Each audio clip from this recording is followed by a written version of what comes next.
میں دعوت دیتی ہوں جناب عمر عابدین قاسمی صاحب کو، جو وقف بچاؤ کیمپین کے تلنگانہ کنوینر ہیں۔ جناب مولانا عمر عابدین صاحب۔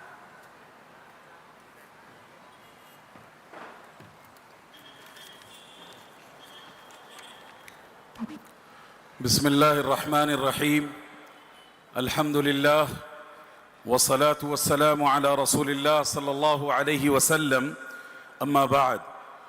آل انڈیا مسلم پرسنل لا بورڈ کے صدر ذی وقار فقیہ عصر حضرت مولانا خالد سیف اللہ رحمانی صاحب، آج کے اس پروگرام کے آرگنائزرز اور نہایت قابل احترام خواتین، حیدرآباد کی تاریخ کا یہ دن بہت اہم ہے اور بڑی اہمیت سے جانا جائے گا کہ خاندان نہیں، سینکڑوں اور ہزاروں خاندانوں سے خواتین کی ایک بڑی تعداد یہاں جمع ہیں اور قانون شریعت کے تحفظ کے لیے وہ آمادہ ہے، اور یہاں سے ایک نیا انقلاب اور ایک نئی تاریخ لکھنے کا وہ عزم اور حوصلہ رکھتی ہے۔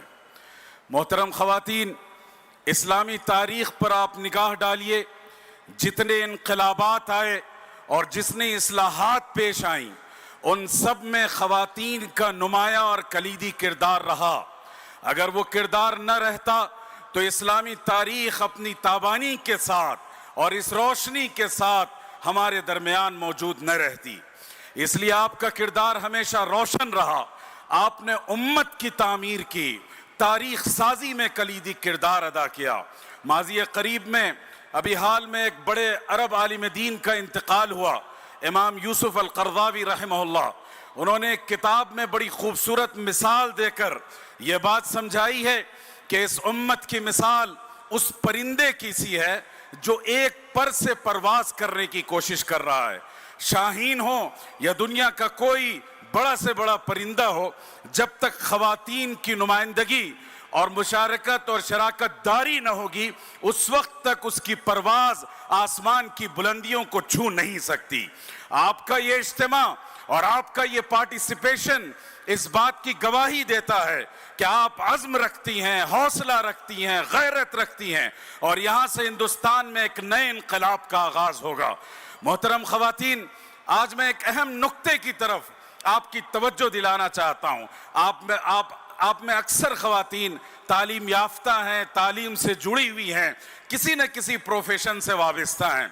ایک اس نقطے کو ذہن میں رکھیے کہ جب مغرب نے، ویسٹ نے اور اسلام دشمن طاقتوں نے اسلام کو ٹارگٹ بنانا چاہا، اسلام پر تنقید کرنی چاہی، اور انہوں نے گھس بیٹھیے کی طرح بہت سے دروازے تلاش کرنے شروع کیے، تو انہیں کوئی دروازہ نہ ملا، کوئی ریزن نہ ملا، لیکن ایک چیز کو انہوں نے ڈھال بنا کر عورتوں میں غلط فہمی اور مسکنسپشنز کریٹ کیا، انہیں مسلیڈ کرنے کی کوشش کی، اور وہ تھا women rights and women status in Islam, کہ خواتین کے حقوق کو لے کر اسلام پر تنقید کی گئی، خواتین کے مقام کو لے کر اسلام پر تنقید کی جانی شروع کی گئی۔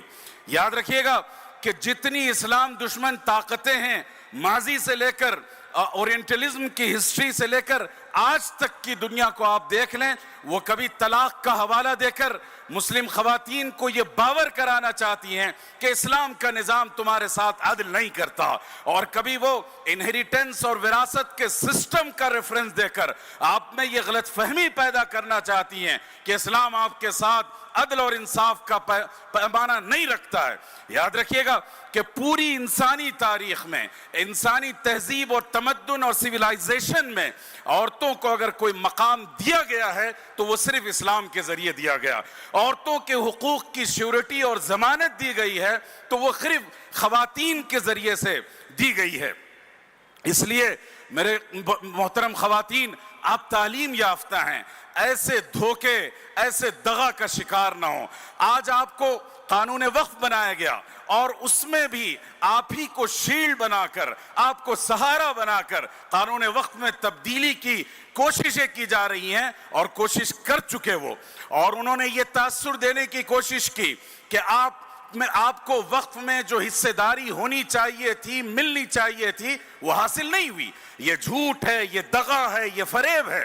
آپ اسلامی تاریخ اٹھا کر دیکھیں، اسلامی تاریخ میں خواتین نے وقف کے حوالے سے جو کردار ادا کیا ہے، وہ دنیا کی کوئی سویلائزیشن، دنیا کی کوئی تہذیب، دنیا کا کوئی عزم اور دنیا کا کوئی تمدن اس کی مثال پیش نہیں کر سکتا. آپ حضرت حفصہ کی مثال لیں، حضرت عائشہ کی مثال لیں، آپ ہارون رشید کی اہلیہ زبیدہ کو کیسے بھول سکتے ہیں، جنہوں نے کئی میل لمبی نہر کھود کر لوگوں کے لیے پینے کا پانی میسر کروایا.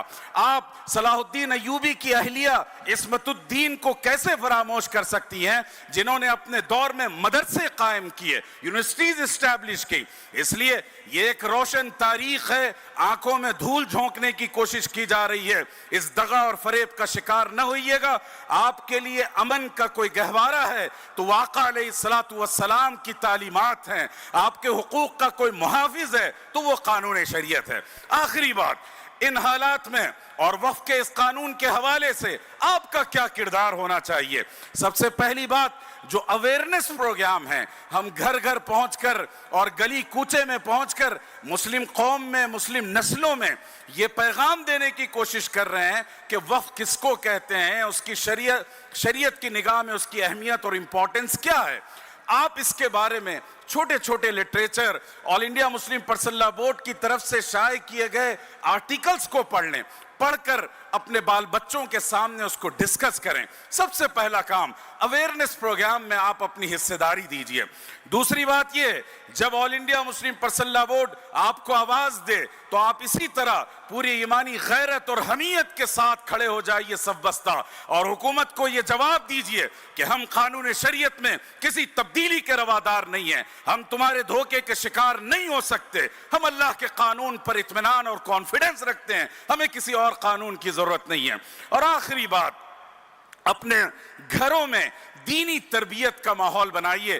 ایک بزرگ نے کہا تھا کہ جب دین مردوں میں آتا ہے تو وہ گھر کی دہلیز تک پہنچتا ہے، اور جب دین خواتین تک آتا ہے تو گھر کی نسلوں تک پہنچتا ہے.